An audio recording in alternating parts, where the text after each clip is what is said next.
The ambulance siren wailed. It was a familiar sound, yet each time it felt like a jolt to my core. A woman, barely conscious, was rushed into the ER. Her abdomen, grossly distended, told a story of excruciating pain. Her family trailed behind, their faces etched with fear and worry. The woman, we learned, was a diabetic. Her infection, a ticking time bomb. They had hesitated, relying on home remedies.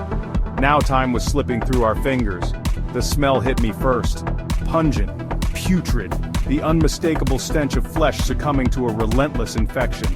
I peeled back the layers of makeshift bandages. The sight made me catch my breath. The wound, a gaping maw on her abdomen, oozed pus. It was a visual horror that spoke volumes of her agony. Her name was Maria. Even in her haze of pain, her eyes held a flicker of hope. A hope that we, her doctors, were her last bastion of defense against the siege within. But behind that hope, I saw a deep fear, a silent acknowledgement of the fragility of life.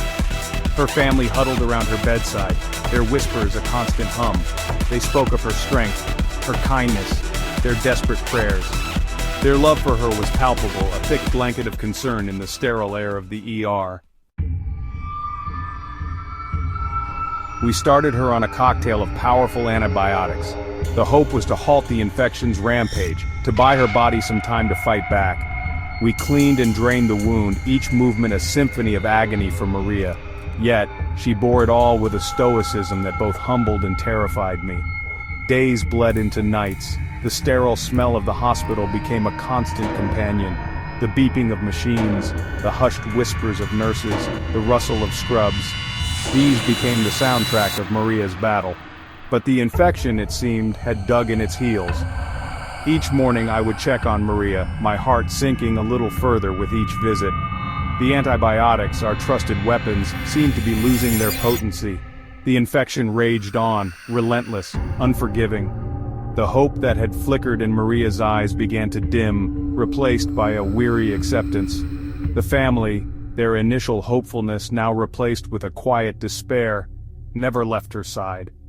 They told her stories, sang her songs, their voices a soothing balm in the face of her pain.